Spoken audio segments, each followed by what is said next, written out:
Welcome, friends, to the How-To Heretic. I'm Uncle Mark.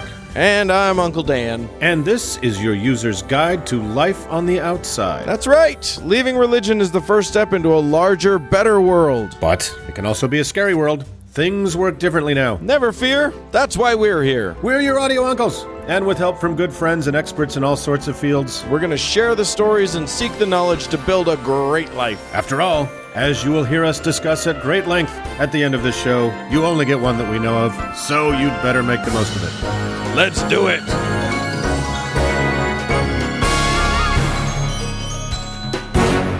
Well, Uncle Dan. Yes, sir. We are in the midst of yet another show, and this one goes both shallow and deep, I hope. So I will talk a little bit about the true lineage of the British royal family, and I think that'll be an exciting time for all of us. Yes, indeed. It'll be eye-opening, but will the eyes open vertically or horizontally is the question. We'll find out. Then Uncle Doug's going to take us on a game show through bullshit. Yeah, that's right. We're gonna play for cash and prizes, and we'll see if any of us are sorry about it at the end. And then you wanted to do something kind of deep and meaningful, and we'll see how that goes, because that's not really our brand. Yeah, it's a little off-brand for us to actually do anything that matters at all. But we're gonna attempt it and see what happens. Yeah, hopefully we'll nail the dismount. So join us, won't you? Let's do a show. Well, Uncle boys, friends up there in the Great White North. Yes, Uncle Dan. There are people in this world who have very interesting views, who have made it their life's work to get out there and say things to the world. Yes. And Uncle Mark, I believe that you've got somebody that you want to tell us all about. I sure do, and it's important that all ideas are the same, and they're all equal, and all of them deserve equal respect. That's the whole point of this podcast. That's correct. Everyone deserves equal respect. All ideas deserve equal respect. That's right. That's right. That's just a fact. Teach the controversy. Right. If this podcast is anything, it is an audio coexist bumper sticker. So in the spirit of that, pardon me. Today we're going to meet. This crosses several segments, I think. We have our Who Is That segment where we meet interesting personages. This is certainly that. We have our Watch Out for Woo, where we tell people to ease up on the accelerator when they're looking for something after religion. And this certainly is that. And it's also a Meet The, because this person has a following that is a little fanatical. So let's delve into our friend David Icke. Woohoo! David Icke. So David Icke he was born in England in 1952, and he is a blue ribbon kook, or as they might say over there, a nutter. His whole backstory is semi-interesting. He started life as a frightened loner, which led him to a short and unremarkable career as a soccer goalie. Sure. Which led him to a short and semi-remarkable career as a regional sportscaster. Which led to an ever so slightly notable career as a Green Party politician. So, good job with all that, David Icke. But what really got him noticed was a press conference he gave in 1991, in which he told the world that he was a son of the Godhead. He told reporters the world was going to end in 1997. It would be preceded by a hurricane around the Gulf of Mexico and New Orleans. Whoa. Eruptions in Cuba. Disruptions, whatever that means, in China, a hurricane in Derry, an earthquake on the Irish Isle of Arran, and that this information was being given to him by voices and automatic writing. More about that in just a sec. That's pretty impressive. That's a lot of very tangible, testable claims to make. Go big or go home. Granularly specific claims. So yeah. He said Los Angeles would become an island, New Zealand would disappear, and the cliffs of Kent would be underwater by Christmas. So, in fairness to him, I've never seen New Zealand. So, right. Might have happened. I don't think there are cliffs of Kent. whoever he is. But automatic writing. So a little aside. Automatic writing is something we could do an entire segment on because it's kind of amazeballs. It's essentially the speaking in tongues of people with a stationary obsession. So automatic writing is the spirits move you to write, right? It's kind of a one-man Ouija board. Right. So Super he claims, useful. Yeah. So he did this in front of the world, which is kind of amazing. So David Icke had begun to flirt with woo and hooey in the early 80s because he was bedeviled by arthritis in his joints, which had cut short his unremarkable footballing career. So in his search for alternative cures for the pain, it led him into a different time, a new age, if you will, of spiritual exploration. This, of course, eventually led him to Peru, where he stood by a pre-Inca burial site and understood people would be talking about this moment in 100 years, and he felt like he was being electrocuted. It's very Joseph Smithian, only with the electrocution being a fun little addition to it. Yeah, he's got nice updates to the same old shtick, right? So some nice early 20th century updates. So, but before that shocking day in Peru, Icke had been having his consciousness raised by Betty Shine, an English psychic who told him she had a message from Wang Yi Li of the spirit world. I don't know who that is, and nobody does. So neither does she. Icke, exactly. Icke, she said, had been sent to heal the earth and would become famous, but would face opposition. The spirit world was going to pass ideas to him, which he would speak about to others. Well, that's nice. He would write 5 books in 3 years. This is all part of the prophecy. He would write 5 books in 3 years. In 20 years from 1990, which was 2010, a new flying machine would allow us to go wherever we wanted at whatever speed, and time would have no meaning. And there would be earthquakes in unusual places because the inner earth was being destabilized by having oil taken from the seabed. I was hoping that it was being destabilized by like times fluctuations, since we're now like time traveling and it has no meaning and stuff. Or maybe vibrations. That's called foreshadowing. Don't ever tell anybody. Tell Ike about. Nobody tell him about crystals. It'll just ruin everything. I think he passed that crazy milepost 1,000 years ago. So, and of course, all of this naturally led to his turquoise period, in which Icke would wear only turquoise, most often tracksuits, because, as we all know, turquoise is a conduit for positive healing energy. And tracksuits are a conduit for sexy. Right, for looking good at the bus stop. So this inevitably led to the middling Green Party politician blowing up his career in that bizarre first press conference and being cruelly ridiculed in a couple press interviews that followed, where he was really kicked around by these reporters. So the Green Party cut him off, and he was all alone, sad and dejected in a puddle of suddenly not so positively vibrating turquoise nylon. But as we know, Dan, when one eye closes, a third one opens. After a period of seclusion, Icke came out swinging, publishing 5 books of utter dreck in a few short years, including The Truth Vibrations, Love Changes Everything, and Heal the World, a do-it-yourself guide to personal and planetary healing. I'm pretty sure at least 2 of those were like multiple band songs from the 80s. Yeah, they're supergroups made those songs, right? Right. Vibrations. So the book sold like hotcakes to a population with the baffling combination of literacy and the ability to believe some profoundly idiotic hokum. He became a very popular speaker and media star. So I guess the note that I would have here is any backbencher politician out there, there's money to be made in setting yourself on fire in front of a microphone. So things were going pretty well for Old Crazy until his book, The Robots' Rebellion, hit the shelves.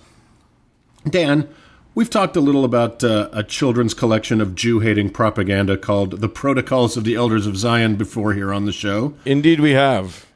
Yes, it's a real page turner, that one.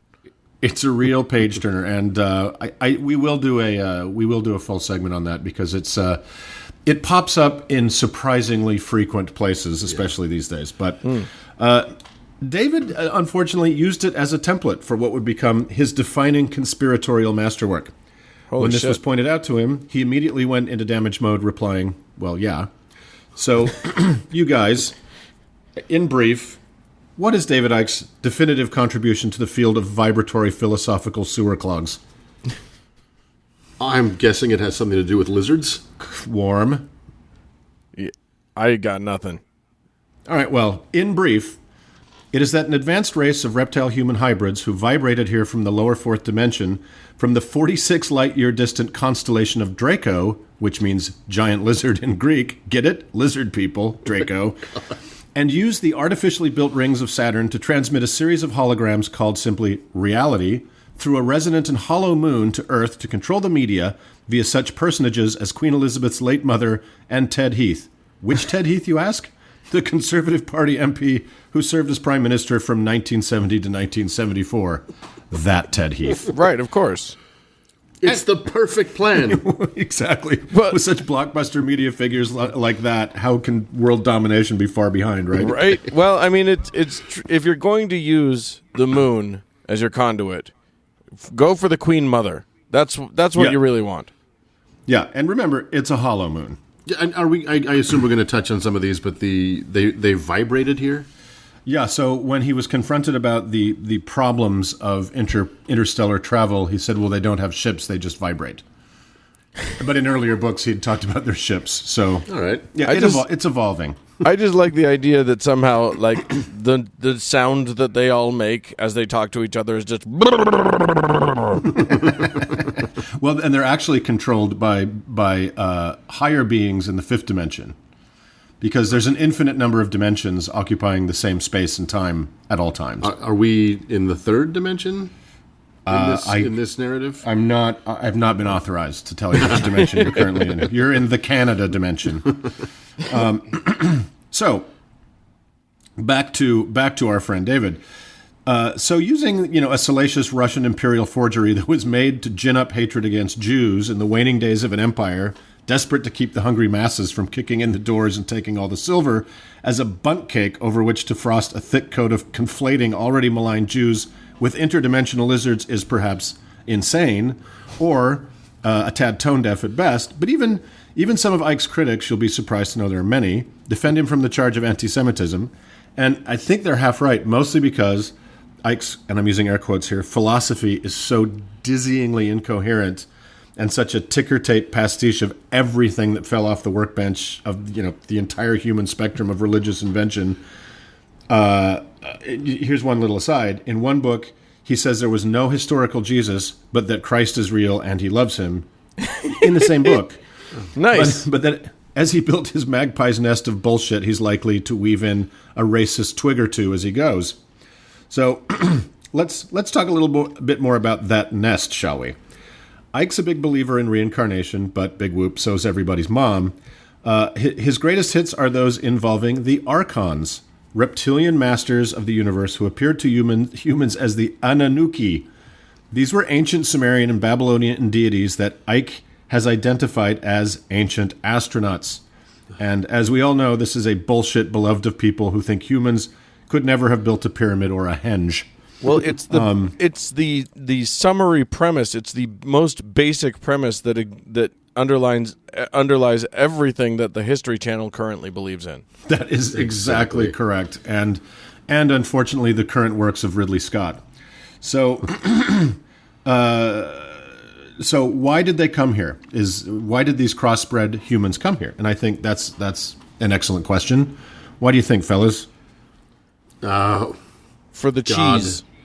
Something under the crust? Pretty warm, both pretty warm. Our gold. Yes. They vibrated all this way for our monoatomic gold. There's gold in that their solar system. Wait, somewhere out there. What does monoatomic mean? Nothing. It's not a thing. It's not real. But Icke claims it can increase the capacity of the nervous system 10,000-fold. Wow. Yeah. I don't know, monoatomic. So you take one atom of gold, and then our nervous system gets better? Monoatomic would mean that it is made of one atom. Yeah. Well, which is kind of true because it is an element, right? Right. Or is it unpolluted or something? Is it pure? It's just gold. So anyway, that's what they came for, is to take our gold, because it allows them, if they ingest it with their hyperdrive nervous system, they're already vibrating. I don't know why they need their nervous system amped up, but they can then process vast amounts of information and speed up transdimensional travel and, of course, shapeshift. It won't surprise you to know that he thinks all 45 U.S. presidents were or are lizard people, a claim getting harder and harder to disprove. I was about to say, I might jump in with him on this one. And that lizards started World War II in order to create the United Nations. When all they had to do was buy a building in New York. Wait, what's the end game on that? Do you have any sense of why it benefits alien lizard people for the United Nations to exist? World control. It's world government, right? That's the point. He's a new world order nutter. That's I see. Look, that's one of the things in his quilt, right? It's a pretty amazing, crazy quilt. So, naturally, since pedophilia is the worst thing most people can think of, they're all pedophiles as well. And this is an idea that haunts the fever dreams of every stripe of conspiracy theorist, including ones that go to shoot up pizza places without a basement. Right. His worldview reads like a crazy quilt of just insanity, like chemtrails, Agenda 21, 9/11 conspiracies, Rockefellers, Rothschilds, the United Nations, the Trilateral Commission, the Club of Rome, the Illuminati, Holocaust denial, World Bank and Federal Reserve night terrors, all in addition to the all-powerful reptilian space Jews that inhabit Buckingham Palace. You left out Jade Helm 15. I'm sorry, but this proves everything he's talked about. Yeah, it's only an hour show. So that's David Icke. He's the whole package. He's the conspiracy theorist. If you don't like what the international Jew media is feeding you, and you don't know you've had an active gas leak in your apartment for over a year, maybe David Icke is right for you. All I can say is, everyone that I'm going to meet from here on out, I'm going to spread their eyelids wide, but I'm going to take them by surprise and spread their eyelids so that I can see if they're actually lizards under there. Well, if you surprise them just right, their eyes will open plenty wide, and you'll see. Or they'll deploy their frills to look large. If you meet somebody new, stand totally still and see what they do. If they can't find you, they're just kind of jabbing their hand out into space, trying to shake yours, but you're not moving. They're just vibrating. And it's easy to laugh at this stuff, and it's almost impossible not to. But he has 200,000 followers on Twitter and 463 subscribers to his YouTube channel. God. And I can't imagine that many of them are ironic. Oh, no. Although I hope they are. I know that I'm going to start following the guy. That's a promise from this guy right here. So, in closing, I'd like to leave you with a quote that will wrap up this whole lizard podcast just perfectly. So, Mr. Icke, and I quote, "We are living in a dream world within a dream world, a matrix within the virtual reality universe, and it is being broadcast from the moon. Unless people force themselves to become fully conscious, their minds are the moon's minds." The end. Well, that's David Icke, folks. What a with pleasure. that in our moon minds, let's maybe move on. Let's moon on.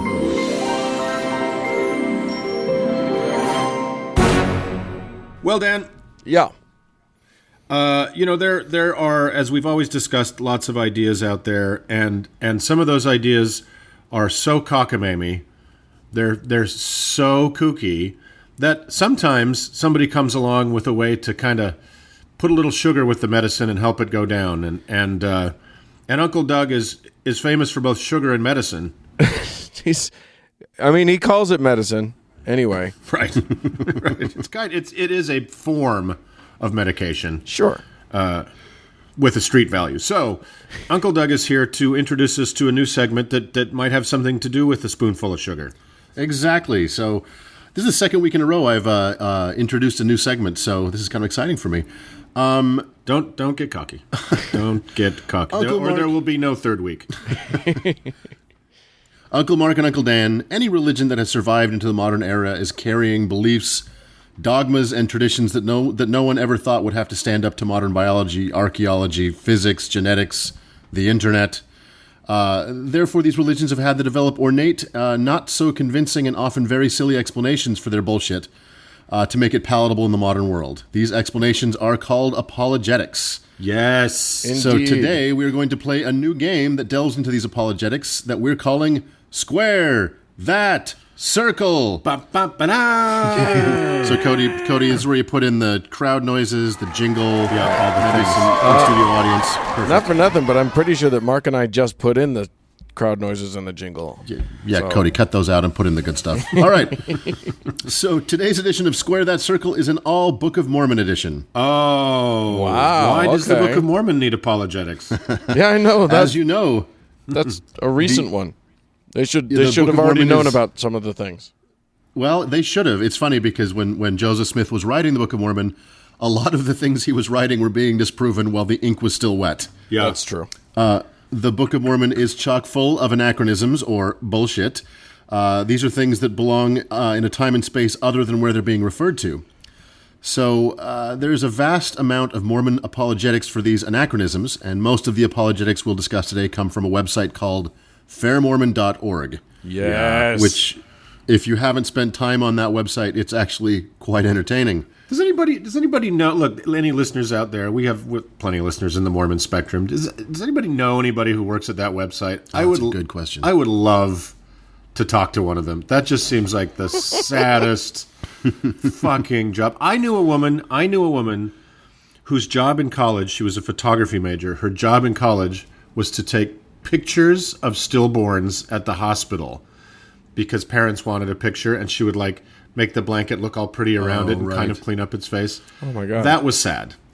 This working for fair.org is so fucking sad. I really would love to, first of all, just as a suicide prevention method, love to talk to somebody who works there. But honestly, if you're some disaffected fair.org webmaster, you want to come talk to us, our DMs are open. Boy, that would be an interesting conversation. But let us see that sadness by exploring their work through this game. So here we go. Here's how we're going to play. I am going to give you an anachronism from the Book of Mormon, and then a series of apologetics explaining that anachronism. Okay. And you guys have to guess which one of those is true. Oh boy. All right? Okay. No whammies. All right. No whammies. The secret word is Zarahemla. All right. Number one. In the Book of Mormon, horses are mentioned. B. Oh shit! Sorry, I jumped. Correct. Number two.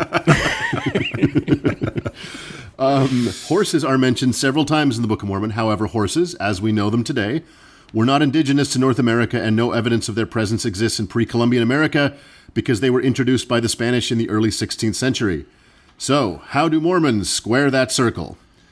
All right, the primary explanation is that horses never went extinct in the Americas because A smaller version of today's modern horses survived in the Americas, as evidenced by the fact that the Book of Mormon never explicitly says that anyone rode a horse, or that the chariots mentioned were never explicitly used in battle, and therefore may have been ceremonial.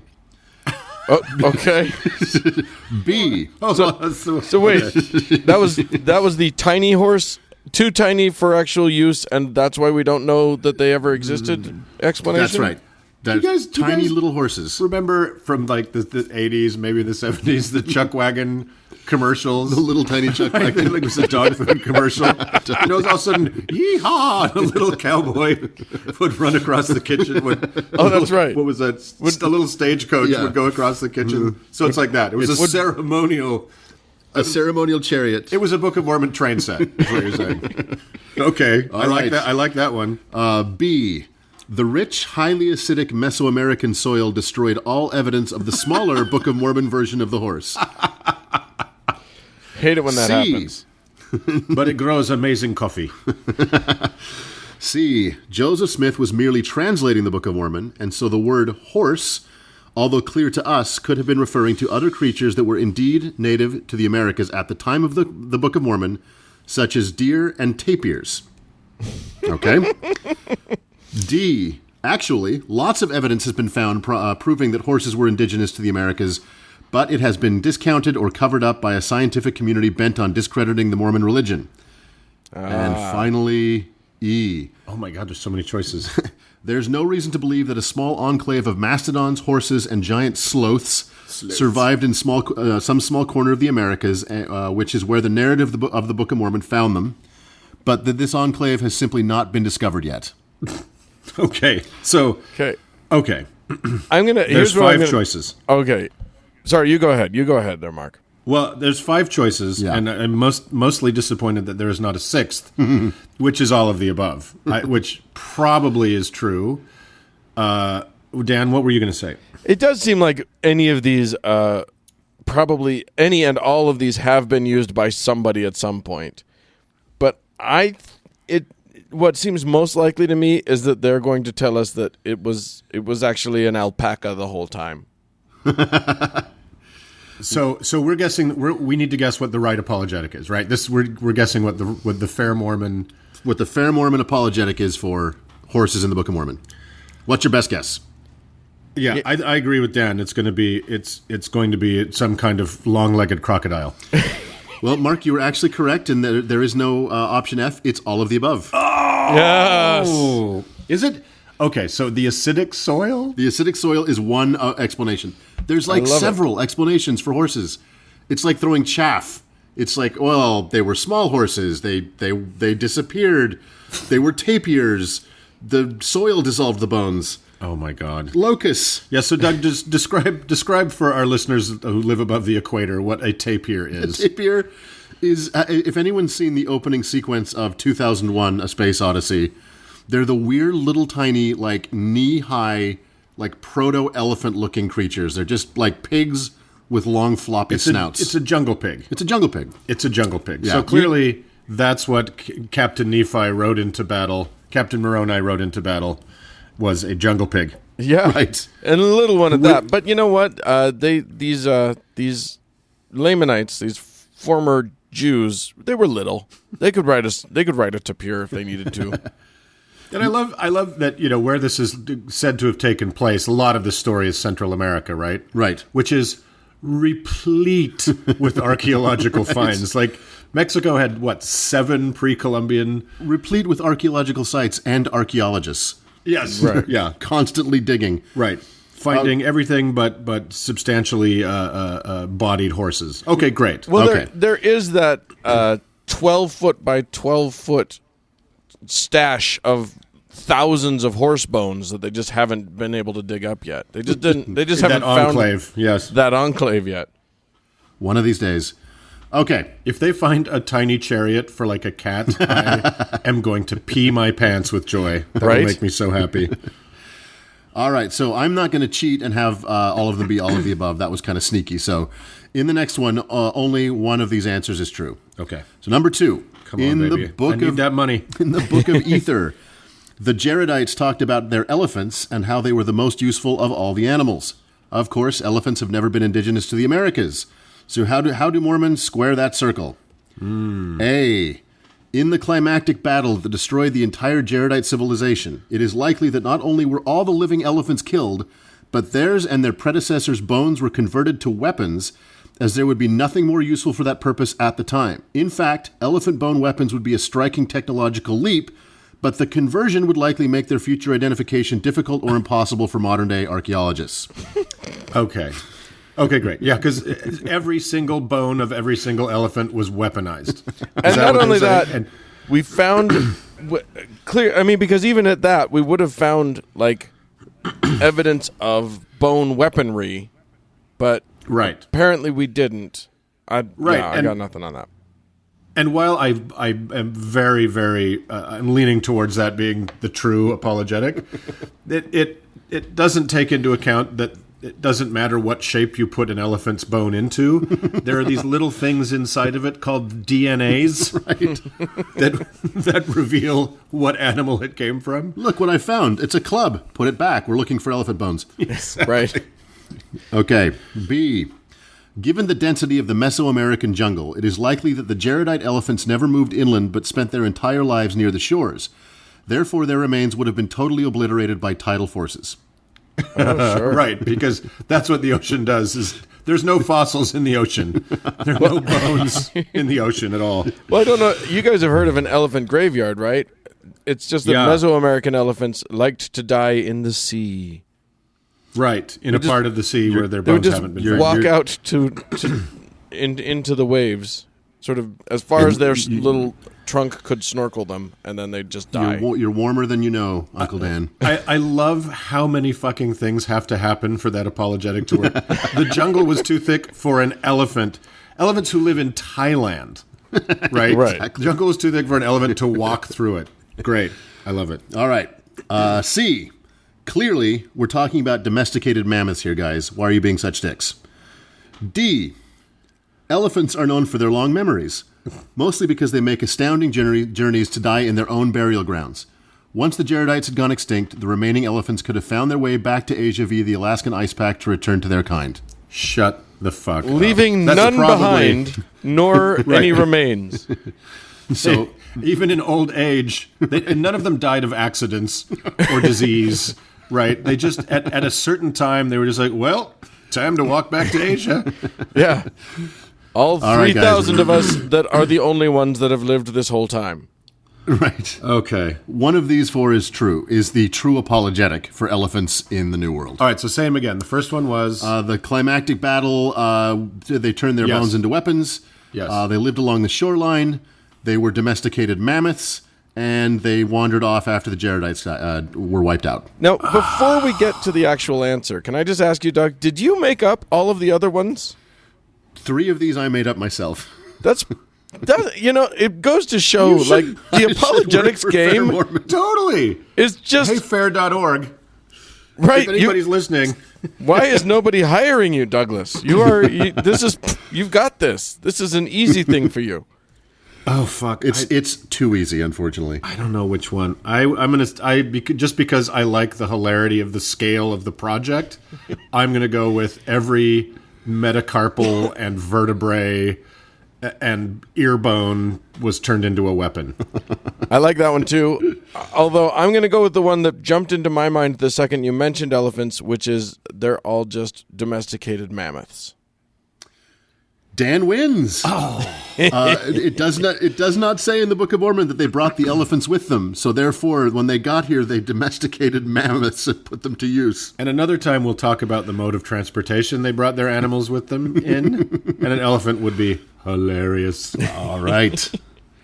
Dan's up 5 points. Fuck. Okay, number 3. Brass, an alloy of copper and zinc, as well as steel, an alloy of iron and carbon, and steel weapons are mentioned in the Book of Mormon. Obviously, there was no steel weaponry when Columbus arrived because the exclusive use of that weapon by the conquistadors is one reason that the Native Americans were so freaking killable. However, steel did exist as long as 4,000 years ago. However, it wasn't even present in 600 BCE Jerusalem when Lehi, Nephi, and his bitchy clan left there to come to America. Oh, wow. Brass did not come along until much later. You might ask if this discredits the entire story that we have covered in this show about Laban and the plates of brass? Yes. Yes, it does. Yes, it does. There is no evidence of either ancient alloy in the Americas before Columbus. So how do Mormons square that circle? Oh, hey. Boy. Okay. Actually, lots of evidence has been found proving that steel and brass were present in the Americas, but it has been discounted or covered up by a scientific community bent on discrediting the Mormon religion. Okay. Sounds familiar. I'm gonna go ahead and say that one is just true. So we'll go on to the 4 that might not be. That one's just a blanket that they do over all of the questions. It seriously is. Okay, one readily. It's actually just on the stationery, right? And you just type in the body of the letter underneath it. It's on the back of your business card if you work for fairmormon.org. B. One readily available and oft underappreciated source of steel is fallen meteorites. These very common objects could easily be the source of the steel referred to in the Book of Mormon. Oh, okay. Yeah. C. Clearly, we're talking about copper and iron here, guys. Why are you being such dicks? D. After the Nephite genocide chronicled in the Book of Mormon, chronicled in the Book of Mormon and the Book of Moroni, the surviving Lamanite tribes fell completely under the influence of Satan, with no Nephite left to help them find their way. As they descended into the blood cults and cannibal tribes that Columbus found in 1492, they hoarded and hid all the remaining steel and brass. Before it could be used or traded, the continued internecine warfare of the Lamanites forever hid the evidence of these caches of ancient alloys. Okay. As many of you might know, Uncle Doug and I recently were on a Gamcast where we saw what happens to a world where a righteous white person is not there to guide the duskier races. So I think that certainly resonates with me right now. So I'm going to go with that one. There's one more. Oh, there's one more. Shit. The evidence of hematite, magnetite, and ilmenite in the Waxahachie Valley from around 1200 BCE prove that there was a fairly sophisticated metallurgical culture in the Americas that we have only scratched the surface of. I'm still going that there wasn't a white person to keep them righteous. So therefore they what? They lost it all. Yep, they buried it and then went to war with each other and forgot about it. That's what you should do. If you have really decent metal before going to war, just chuck it. Get rid of all that stuff because it's just going to weigh you down with your elephant bone spear. What I was going to say is that it's probably buried with all the horse carcasses and the elephant bones. Boy, when they turn over that rock, what a day of jubilee it will be. It does make one want to go down to Central America and like dig a giant hole and dump a whole bunch of like horse and elephant and total. We should just go to a hardware store and buy a bunch of like yard implements. But it is pretty funny how obsessed with things being buried and undiscovered are a people whose founder and original prophet spent many of his days looking for things buried and hidden underground. It's the original sin of Mormonism. Right. They keep going back to that bag of tricks, man. So I'm going with they were too black to do the right thing. All right, Dan. Wait, what were some of the first ones? I've lost the plot a little bit. Okay, the scientists are dicks. Yes. Meteorites. We're talking about copper and iron. Don't be dicks about it. They were too black and brown to be good people, and there was a lot of metallurgy going on at the time. So fuck off. I'm going to say it's the wrong metals. That it was actually iron and copper the whole time. Dan, you win by default. Fuck. The only one that was made up is the one that Mark went for. It just, look, you can never go wrong with the racism angle. Never, ever. Oh, awesome. So, Dan, you're 10 up. Woo. All right, we've got one more. Number 4. This is the last one for today. Okay, this is the lightning round. Shaking it off. Yeah, it's double points, so Mark could even come out of this tied. All right. Okay. The Jews. Ding, ding. Okay. Last but not least, number 4, the Seer Stone, or Peep Zone versus the Urim and Thummim. Oh, I like that you said the peep zone. The Peep Zone. That's That's where we were last night. That's the color commentary sportscast of the translation of the Book of Mormon. That's right. The Peep I like Zone. to think it's like the cool teen Book of Mormon learning night. Come to the Peep Zone. Get wick-a-wick. Okay, back to the story. The Urim and Thummim, which were buried with the golden plates and used in the translation of the Book of Mormon, were thought to be what Joseph Smith used to translate that ancient tome of Reformed Egyptian. Before it was revealed in 2015 that he actually used, at some points, a peepstone, or a small rock, that he put inside a hat to look at. So, the Seer Stone versus the Urim and Thummim. How do Mormons square that circle? Oh. All right, A. Wait, I'm going to cheat. They don't. But go on with your little game. All right, A. As Joseph learned how to use the Urim and Thummim, his skills became honed, and before long, he didn't need the cumbersome apparatus, but instead only needed something to focus his attention. He therefore turned his luck to his luckstone, much like people using a singing bowl to clear their mind before meditation. Wow. All right? Okay. B. The Urim and Thummim was always a decoy. As word grew about the golden plates and the enemies of Joseph conspired against him, he invented the Urim and Thummim because he knew that his enemies would seek such a mystical device above all else, and this gave him more time for the translation. Oh, I love that. It's I'm not stupid, you're stupid. You're the stupid one to think that's even real, because when I said it, I didn't mean it was real, just to see how dumb you are. Stupid. All right, C. The Racism. The Urim and Thummim was defective. Although useful, the apparatus had become damaged in Moroni's journey to the hill Cumorah and been further damaged in the 1400 years it lay below the surface of the earth. Because it had become miscalibrated and there was no one on the earth that could fine-tune it, That it was ever calibrated. it took Joseph considerable concentration to use it and even caused him migraines and nightmares. This explains part of his frustration when Martin Harris lost the original 116 pages of the translation, as this would mean many more hours of covering already finished work. After much prayer and pleading, the Lord gave Joseph an increased level of discernment that allowed him to use the seer stone rather than the cumbersome Urim and Thummim. Okay. Wow. All right. D. The seer stone was part of the Urim and Thummim.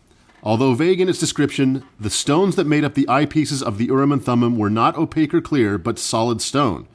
As Joseph's skill grew, he was able to remove one of these stones and use it more like a monocle for the translation.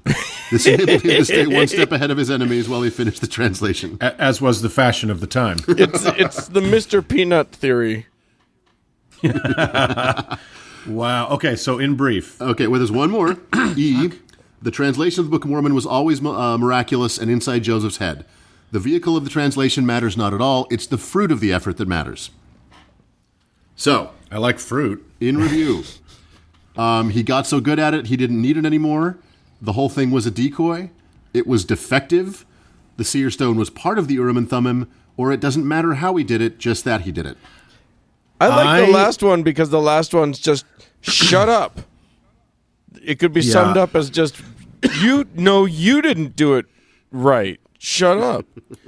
I just love the idea that this thing that lets you see into the earth and the Google Translate of the pre-Columbian world was miscalibrated, which I think is hilarious.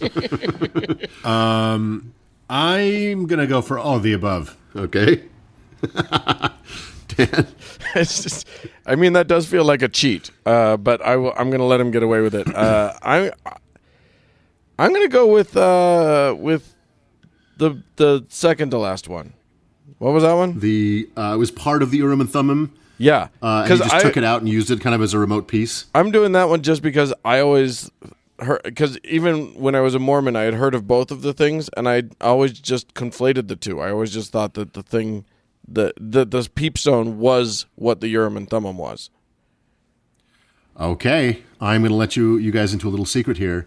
In preparing this bit, I looked up the anachronism that was the seer stone versus the Urim and Thummim. Yeah. Made up all 5 of these apologetics, and then looked at the fairmormon.org to see if I'd matched on any of them.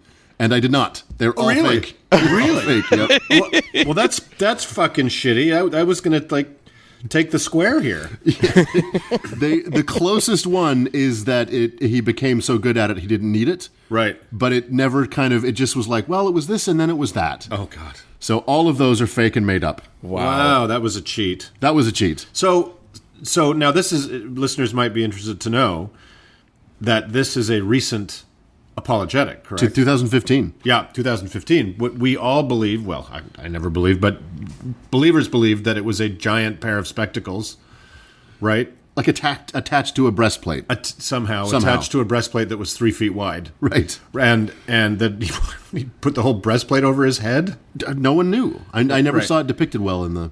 And then all of a sudden, on the front page of the newspaper was a little brown rock that looked like a little dog poo. And the story, we just suddenly were at war with East Asia. It was just different now. Yep. Right? No, it was the peepstone. What are you talking about? Yeah, that was the rock in the hat. Yeah. And that happened in 2015. 15.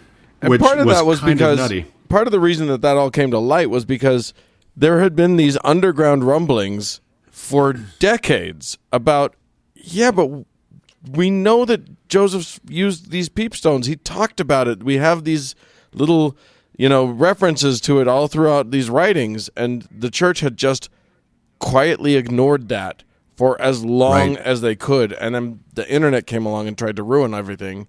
And in their attempt to help Mitt Romney get the presidency and also not look like crazy people, they had to start writing these essays that sort of explained a lot of the stuff that people online were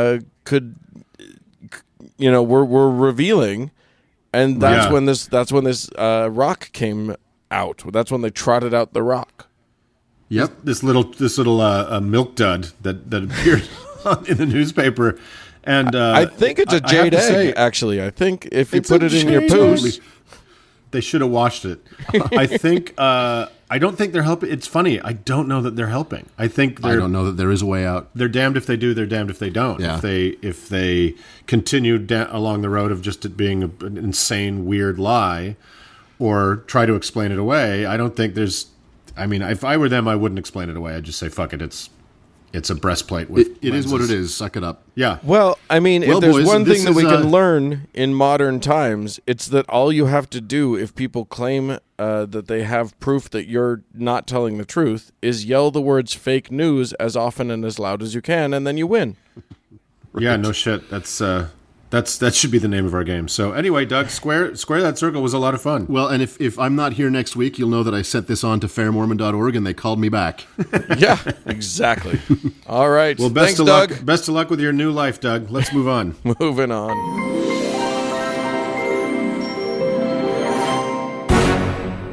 Oh, hello there, Uncle Dan. Oh, I didn't see you there, Uncle Mark. Thanks for coming. Yeah, you didn't see me here behind all of this love and support we get from our friends and listeners. It's a wall insurmountable. It's a beautiful thing, and yes, all of our listeners, our favorite ones are the ones who are willing to give us just a little bit of their money every week. Yes, and our poor listeners are also our favorites, just not as favorites. Great. 100% are total favorites, but not as much. And that's by a little. Right. By just a little bit. And so now is the time when we need to say thank you to some specific people who have decided to squeeze their personal trust funds just a little bit so that we can have some of that money. I'm going to start off by thanking Matthew. Thank you to I'm going to say Dylan. Yep. Okay. And sorry, there was a little smudge on my screen, and I thought it said DeLion for a minute, but I'm not sure. I think it's Dylan. DeLion. Thank you, DeLion. Thank you, DeLion. Thank you so much to Jessica. And then there's two more that we have to thank. And you have to give a saint, a patron saint to David.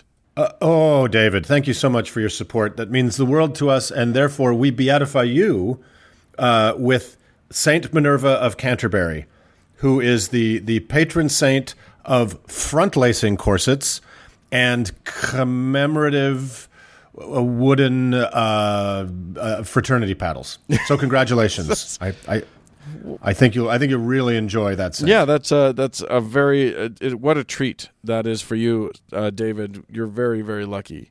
And I'm going to give a saint of a very disciplined saint. I will say. Yes, that. Indeed. And I'm going to give a saint to Elias, who is a giver on that same level, and that saint is Saint Jim of Reykjavik.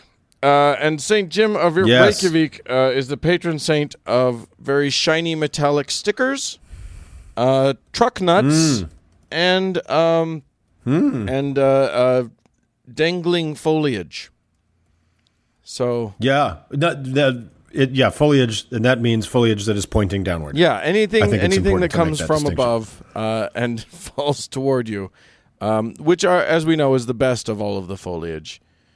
You want exactly right. It's the best one to hide in for an ambush. So that's excellent. Well, and everybody, I mean, look at Tarzan, for Christ's sake. How would he even get through the forest if he didn't have the vines hanging down for his convenience? Really makes you think. It really does. It really does. All of these people went to howtoheretic.com and clicked on that Patreon button. It's super easy, and we are. It's the only way that we actually make any money doing this thing at this point. So, and they get saints, and they many of them get access to the show early, which is really that's the key to the whole thing. But thank you. And if you're insanely generous, you get a heaven that you really are going to want to avoid if you can. Right. So and throw some money in that kitty. And if you can't do that, we still love you a little bit. So just go to iTunes or any place where you can rate podcasts. Please give us a 5-star review, and we will write your name in the stars. That's very kind. And keep on listening and keep on contributing, and we'll keep trying to bullshit our way through another show. Let's move on. Let's move on. Well, Uncle Doug. Uncle Mark. We are joined today. We have a quorum, and we are joined today by our friend and dear uncle, Uncle Dan. Hello, all down those in there, Uncle favor? Dan. All those in favor, affirm. By the raising of the uplifted hand. I don't know. Dan's got a how-to up his sleeve, and I don't know exactly what it is, and I'm excited to delve into it because rumor has it that it's a little bit of a free-form philosophical version of our how-to. Do tell, Uncle Dan. We're getting beatnik here, fellas. We're gonna go. We're gonna go freeform. We're gonna get it loosey goosey. We're just gonna have some fun. Because here's the thing. I was just today, last night and today, in a bit of a conversation with someone that I know that's dear to me, who's going through a really rough time, and I had very little to offer her in terms of comfort. But we were talking, it's part of it turned, and just on my end, to an exploration of the question of what gives life meaning when you don't have God. Now, as someone who's been doing atheist-themed podcasting, and then before that, atheist-themed blogging for years now, I have become the de facto out and proud atheist in all of my friends' lives. And so whenever the believers among them want to sort of marvel at my non-theism, they'll ask me the question, well, what gives your life meaning? And I've heard that question so much. So I thought, maybe this is a thing that we should discuss, is how to meaning. How to go through your life now that you don't have divine purpose guiding you. Yeah, now that you're devoid of a lot of Iron Age fairy tales that really aren't very good. How do you put? And I'm not being too flippant there, but we've convinced ourselves, as Doug explored a little bit in his apologetics game. We've convinced ourselves that there is great meaning in those stories. Our job at the Heretic here is to show that there really isn't. So one way to look at it is to say to religious people, you have no more meaning from those stories than anybody has from not having those stories. You've hit on something really important, and that is that all of these people who talk about, I don't know how you feel like your life has any meaning now that you don't believe in God. Guess what, dude? God doesn't give life much meaning. I mean, there's this whole sense of, they like to talk about how, God gives divine purpose to my life or whatever. Does he? And if he does, is that purpose worth anything? Because it's not your own. You don't have anything to do with that purpose. That's some other dude's purpose. And and at best, the purpose that being a divine son or daughter of God it gives you is in relation to something else. Like, the best purpose you've got is I get to be, I don't know, a nice little boy. I get to be a good little boy. I don't know. I don't know what that gives me. It's strange to me because on this show especially, we take books of the Bible, stories from religion, etc., and pull them apart and try and find the nugget of morality or truth or words to live by. And oftentimes we find either nothing or things that are truly dreadful.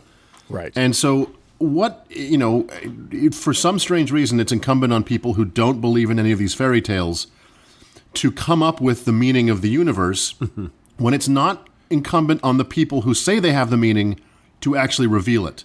Right. If you're religious and you believe in these stories, you should be the one to have to say what you think the purpose and meaning of life is.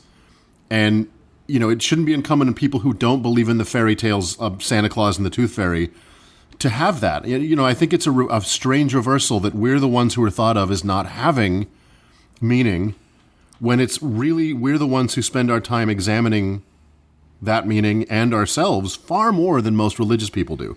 Well, when I was a Mormon, and you guys remember being Mormons, when we were all Mormons, I was told that the meaning of this life, of this mortal existence, this earthly sort of pit stop in our eternal journey, was that it was a test. We were basically being quizzed on, are we good enough to live exalted lives later on? Right. And frankly, who was it that said? Sorry to interrupt 1 sec, Dan, but who? Yeah. I think you said, Doug. It was the Mormons call it a mortal probation. Yeah. Which is just a horrendous way to look at life. But go ahead. The mortal probation. It's so stupid. I mean, an omnipotent, an all-knowing God has to somehow put us through our paces in order to determine if we're good enough. He can't just know that we're good enough or whatever.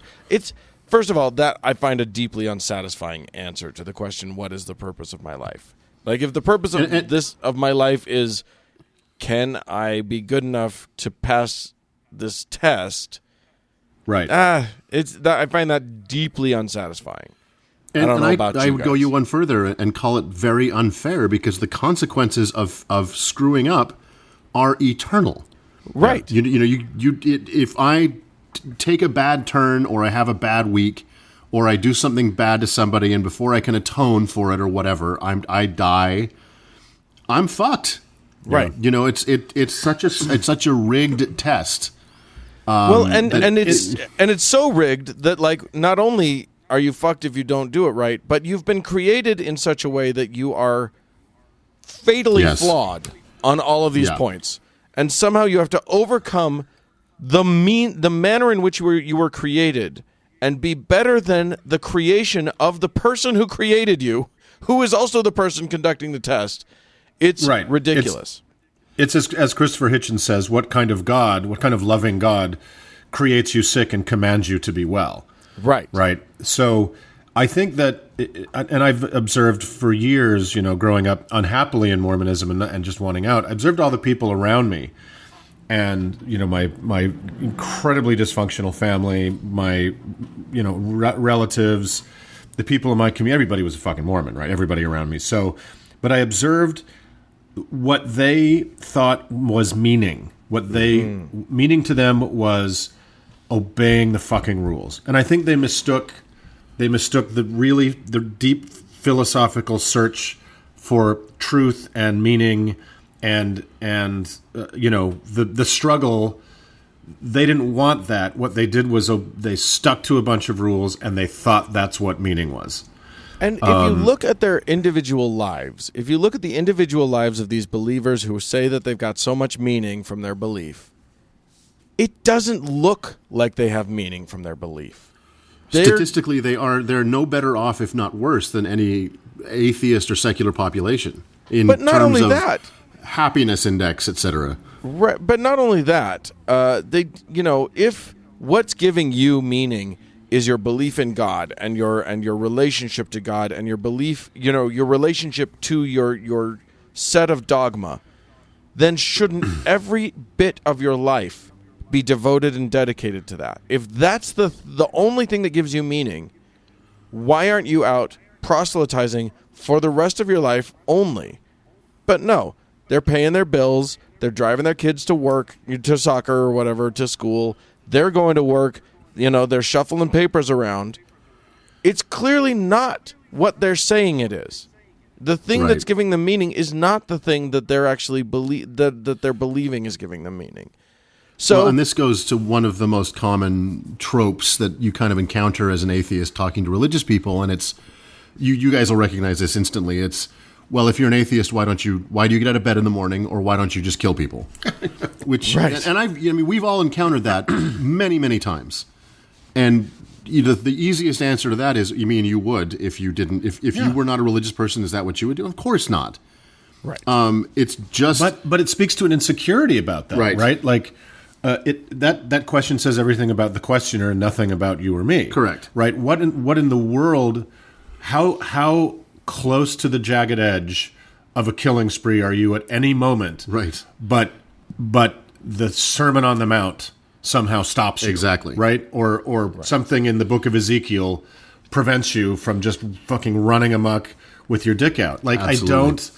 That's it. That also is. It comes from an enormous place of ignorance, Right. where they may think that it is their religion that stops them from murdering, Right. but chances are it is an ethical code that is outside of religious belief. It's the same thing that stops secular people from murdering.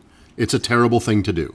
Right. Well, It's and we cruel. can sort of, really reasonable minds may differ on what it is that keeps us all sort of in a pro-social mindset.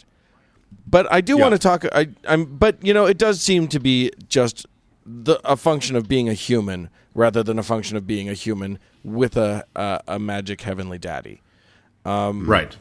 And Who believes in a flying horse or whatever. Yeah. So, as in the early part of the 20th century, as philosophy sort of discovered this notion that maybe there's no God, and what does that mean? Of course, that gave rise to absurdism, and it gave rise to existentialism, and all of these ideas. And I did want to touch on sort of one of the points that gets the most scary for people, and that is that if my life has no meaning, and it doesn't appear to me that there is no inherent meaning to anybody's life, because we are just specks on a rock hurtling through space among billions of other rocks, and it's like, in the end, the universe doesn't care about Hitler. The universe doesn't care about the most important things in our lives. The universe doesn't give a shit about. So it only cares about white girls and their Saturday afternoons. We know that's true. That's true. I mean, Kim Kardashian matters. The rest of us don't. So what do we do now that we've acknowledged that we don't matter? Camus. First of all, I think. Yeah, sorry. I was about to launch into Camus. So if you've got something to say, say it before we get there. When I heard Camus, I stepped the fuck back. but I think I just want to punctuate what you just said. The point of what you just said. I think there is so much significance in the acknowledgement of the insignificance. There's such great power in having a realistic view of what you are. Yeah. In the physical universe. And yes, there's lots of rocks flying around, and yes, there's lots of stuff, but there's mostly nothing, right? The most of what's out there is the nothing. Right. And we touched on this very briefly with our friend Aaron Ra when he came on the show, which is there is so much beauty in that understanding, and there's so much... The fact that people are afraid to acknowledge that we are primates, the fact that people are afraid to acknowledge that we share DNA with cabbages and coral, right. is so strange and fearful to me when I think there's nothing more beautiful than the improbability of all of this coming together and us happening and having this brief window of consciousness, and some of us actually having a fairly decent go at it. Whereas that's not always been the case, and it still does not remain the case that everybody has a decent go of it. So it's a beautiful thing to know that everything you understand will disappear and not matter in 100 years. So that acknowledged, let's go to Camus. Well, I feel like that's where we're headed. What all of what you just said is sort of where I'm aiming my gun here. But I wanted to move through some of the sort of the past thinking and how we got to this point. And Albert Camus is part of that. His sort of titular book or long essay, the myth of Sisyphus, is part of this. And you'll recall that Sisyphus was the mythological, I guess Greek. I'm thinking Greek. Yes. Myth. Yeah, we talked about the labor of Sisyphus in our when we talked about Tartarus, the Greek hell. Right. So Sisyphus was doomed forever to push a boulder up a hill, and then it would roll back down, and he would have to go get it and push the boulder back up the hill. And Camus discussed that as being sort of the perfect metaphor, or a possible metaphor for human life without any sort of meaning. And he asked the question, is this a life worth living? what he did is he said, look, if we have no meaning that we can see, we can either jump to a conclusion, and the conclusion is that there is a God beyond this world who who there's much more meaning than we can see and than we can know, and we have to hold tightly to that idea. Or maybe we have to commit suicide because meaninglessness is terrible. And Camus proposed that there's a middle ground where meaninglessness doesn't mean that we have to commit suicide, but rather it's just sort of part of life, and we just have to acknowledge it and live with it. So Camus proposed... That's where goths come from. Right, yes, well, something like that. That's one of the stages of absurdism, and then you have to move through that too. So so Camus sort of the basic idea is that it's about the hour of walking back down the hill to get your boulder. That's the moment of sublimeness. That's the moment that you can be thinking about whatever, that you can just be in thought, be in relation to your life. And and then you hit the boulder again and you move back up the hill. I don't know that that's my favorite way of looking at it. But that's sort of a nutshell wrapping up of Camus. I think that I'm more in the sort of Uncle Mark way of looking at things. And I think what we've come to as a philosophical society of non-believers is just that. We all have to sort of, it's not that we all have to find our own meaning, but we all have to find what makes our lives worthwhile, and that's individual. And you have to find the things that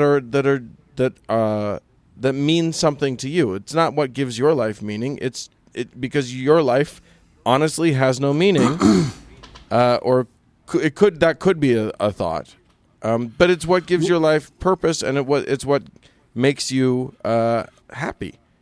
And that's important. And I think the three of us have reached a level of, amongst many other people who've escaped religion, you kind of get to that epiphany point where you're like, okay, you know what? Maybe the universe doesn't owe me an explanation. And maybe the sublimeness of our relation to not only the plants and animals around us, but the stars above us is physically real and significant.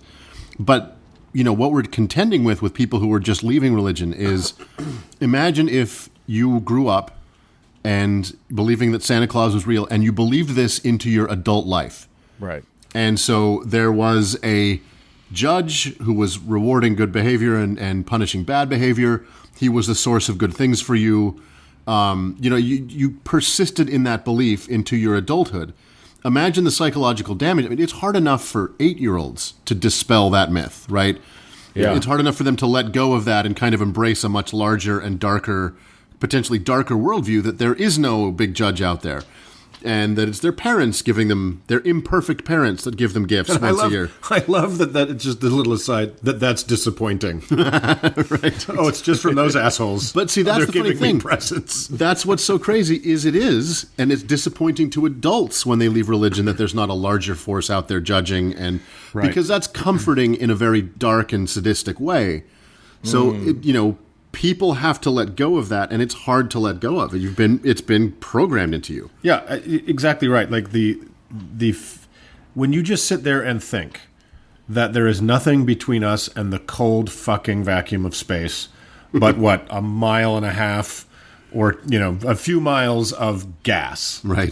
There's nothing there, and if you really start thinking about that, you can get yourself worked up into a pretty existential state of terror. Right, and that's what religion does for people. Is it keeps you from thinking about that shit. Right. You give up so much of your life, and in exchange you get all the answers. Correct. You don't have to wrestle with them. And so I think it's insulation against some very scary thoughts. That is absolutely true. Right. That your children, the very lamentable possibility that one of your children dies, that they're not someplace where they're loved and safe and free from disease, right? They're just dead. Right. Yeah. Or your parents or your loved ones. So I think what's really very clearly hard for a lot of people leaving religion is they think that all the space inside of them that the religion filled is going to instantly get filled by something else. Right. Right? That same blanket is going to be there, but in a different form. Right. And chances are it's not going to be. And it requires a bit of a rewiring of your brain to go, when people ask me, they find out about our podcast or whatever, people at work, and they're like, well, where do we go after we die? And I say, I don't know, but neither does the Pope or the Dalai Lama. Right. And it is embracing the uncertainty. It is embracing, and it's accepting that you may never actually find capital M meaning. Right. You may never. There is not somebody sitting on top of a mountain that you're going to climb one day who's going to tell you what the meaning of life is. You're just going to have to. You're probably going to have to, patch it together yourself and find what is meaningful to you, and that's not easy if every philosophical conundrum has been pre-chewed for you prior. I agree with that completely. However, on the other side of that coin, have you guys been to the Field Museum in Chicago? No. It's one of the greatest natural history museums on the planet. But imagine any natural history museum. To go to one of those as a religious person, which I did, and to wander those halls and have to look at every one of those little placards and try and figure out how to hammer that square peg into the round hole of my stupid faith. Yeah. Right. And then to go back as a non-religious person and just bathe in this the glory and the knowledge and the lack of knowledge about all of these things is a wholly expansive experience compared to the stifling. It's just hard to get there. Once you're there, there's no going back. Right. But the journey, to your point, Dan, the journey from having all the answers and all being wrapped up in the center of a warm little tiny universe, and then stepping into what is the vastness of our current actual universe is pretty scary. Yeah, it's so funny to me because there's this notion that, and again, the other question that I always hear is, well, you got to believe in something bigger than yourself. I hear this from other atheists who believe in something that, that they call a higher power, or they believe in an energy or whatever. And they're like, but you got to believe in something bigger than yourself. To which I point at everything around me and go, it's all bigger than me. Right.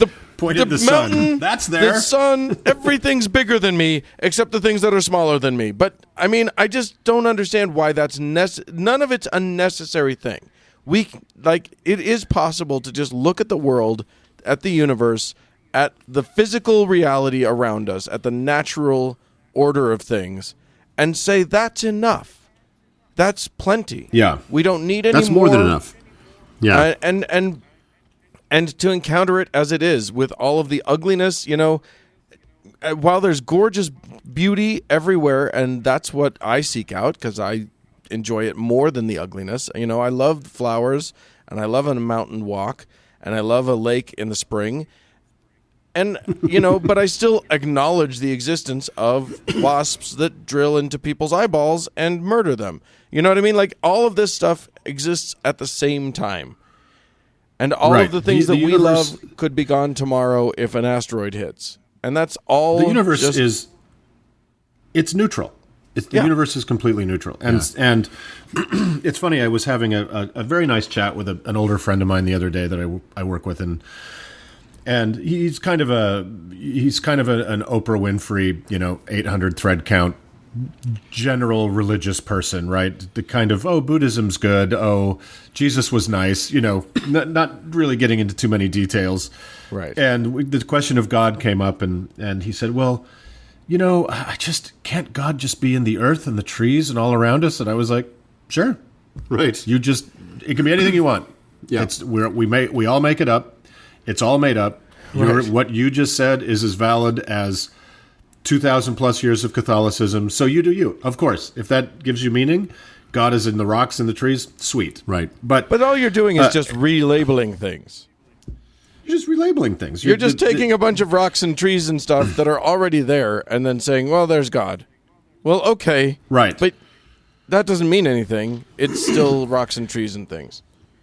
We talked about this, I think, on another episode. Maybe I was on TGIA, but there was this brilliant documentary about a previously unknown species of hominid, of nearly human, that they found in this cave in South Africa. Maybe you guys have seen it. It's called the Morning Star Cave. Yeah. And it was a really strange animal. It had super long arms and weird short body and odd head and everything. But it was a cousin, right? And an artist did a depiction of it walking along the African savanna, however 300, 400,000 years ago, however long ago it lived. And my reaction to seeing that picture was I got so mad.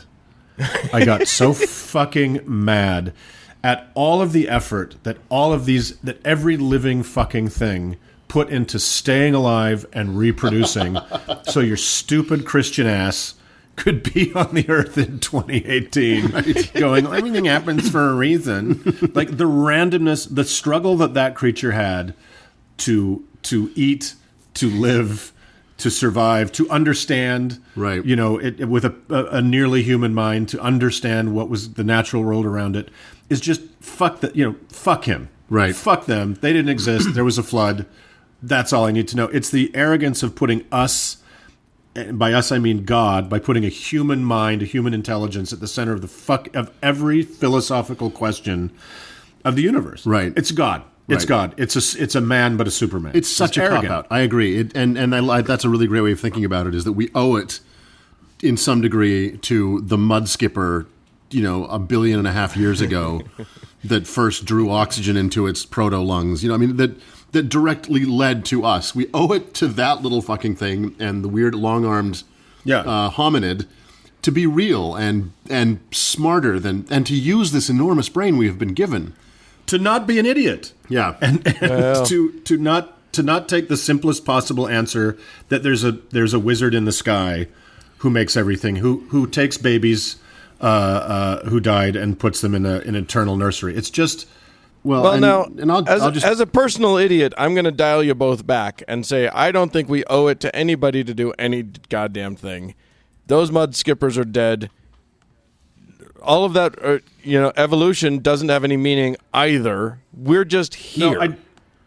No, I disagree only that I think they're understanding a thing is respecting a thing in a way.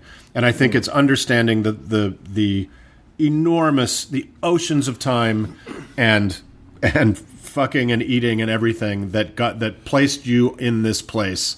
It is a good thing for you to understand and I think it's and nice not to pretend appreciate. didn't happen.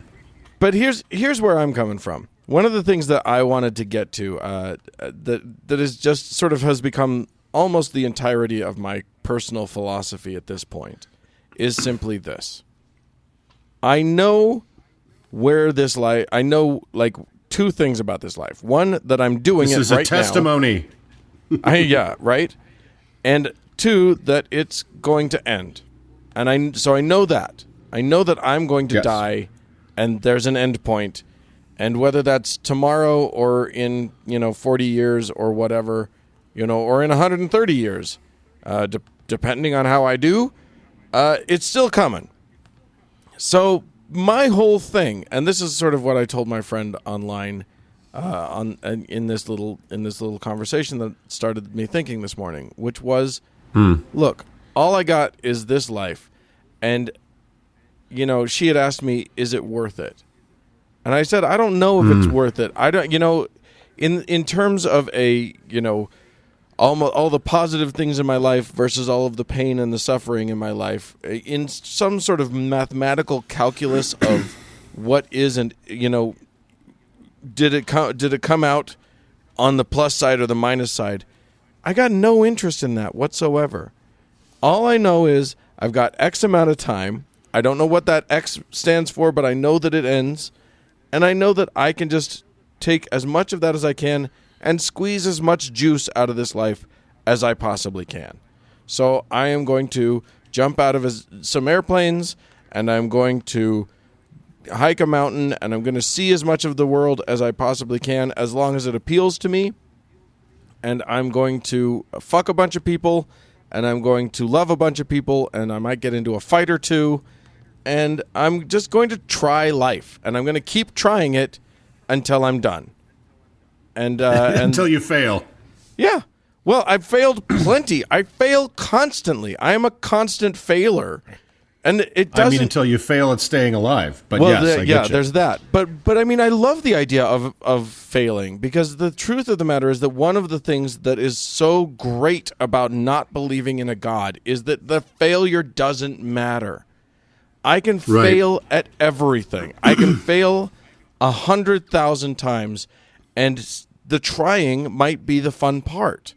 So I can relieve myself of so many pressures just by realizing, look, it's fine. It doesn't matter. I wrote a book and nobody wanted to read it. So what? I tried it. I went, I applied for X job and didn't get it. Okay. This life, I know what the destination is already. So it's about the journey. The only thing that's interesting is the journey. Yeah, so what I think you've presented here is a reverse Pascal's wager. Right? Okay. Absolutely, which is, religious people saying to non-believers, well, what if you're wrong? Right? Then you're going to hell. Right. Because this particular sect of Christians that worship a resurrected Jew say a certain thing about what to eat on what day of the week, and if you fuck that up, you're going to hell. Right? What if you're wrong? So I would say what you just presented is the reverse of that, or the inverse of that, which is, okay, well, what if you're wrong? What if, as we were talking about our Mormon friends earlier, this life is just the waiting room for the next life. Right. So you'll sacrifice any risk-taking, any fun, any exploration, any of that stuff, because maybe on the other side of the coffin is one of our heavens. Right. And I think that's a disgraceful way to look at your own life. Right? What if, indeed... It's just a really good way to throw it away. And there's nothing there. Right. Yeah, there's nothing there. Yeah. Then you've wasted the one little thing you got, the one glimpse of light you had in an uncaring universe. And let me just to be clear, we don't hate religion because we don't hate religion. We don't kind of espouse our lack of religiosity because of ill will or psychological damage, even though there's plenty of both of those. Right. We are applying the brain we have, the brain that exists between our ears, to these dogmas, as you should do with all things. So we tear apart the book of Job using the brain that we have. We attack it at the same level we attack a novel by John Grisham or a movie by Quentin Tarantino. We just find them lacking. Right. And life has so much more to offer out there for people that no one we know that has left religion and found the vastness of the universe is tempted to go back because the doctrine sings to them. They're tempted to go back because their families are mean to them. And I guess that's my long-winded way of saying, Dan, I totally agree. I think that this is such, to my mind, having been on both sides of the coin, a far more sublime, interesting, engaging, and meaningful life than I ever found inside religion. Yeah. Well, I mean, to some extent, and I read this today. Somebody said that the trip from believer to non-believer isn't a choice; it's a discovery. For most people, it's not that we chose to stop believing in God; it's that we examined the evidence for long enough to go, "Oh fuck, I think I can't support this belief anymore." So a lot of us are just stuck with it. We didn't choose it. We just realized it. And so now we have to move on with our lives, and we have to find a way to do that with joy, hopefully, and with interest. So I mean, and that's on each of us. Each of us is going to do that differently. Each of us is going to find a different meaning. But it's on you to get out there and just squeeze some juice out of this life. You get it once. You get one shot. I think what you were talking about just a second ago, which is it's not a choice. It is an inevitable process of of being awake, right? That you are going to there's a high degree of possibility that if you start life religious, you're going to end it not so much. And a perfect example of that was our friend Rabbi Gruber, who was on one of our earlier episodes. Yeah, who was as deeply into. He was a straight up rabbi. He was deeply into Jewish text and mysticism and the Torah as deeply as you could go. And inside of 1 month, he's like, "Yep, I'm not." And again, It wasn't a choice for him. It was simply honestly looking at what the world presented to him as evidence. Right.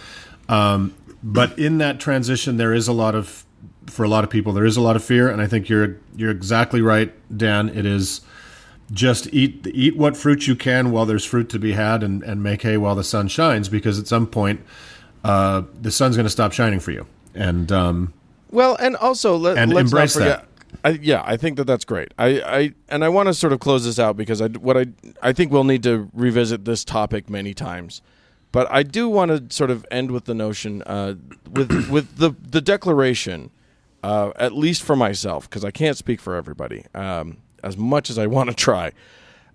I want to say that, like, accepting my own tininess in the universe, my own meaninglessness, my own death, my own understanding that I won't continue after I die, accepting all of those things didn't make me panic. In the long run, it didn't make my life worse. It actually gave me a very deep and very soulful sense of peace. And so I just want to sort of give those of our listeners who may be worried about it as they stare into a void, the assurance that it's not necessarily the stuff of nightmares. It can be the stuff of joy and glory. Yes, and that void is not staring back at you. It is just a void. So I think it's a beautiful thing. I think we've cracked it. We've found all the answers, and you're welcome, everyone. We solved it. We solved it. So now we can move on. Easy enough. Let's move on.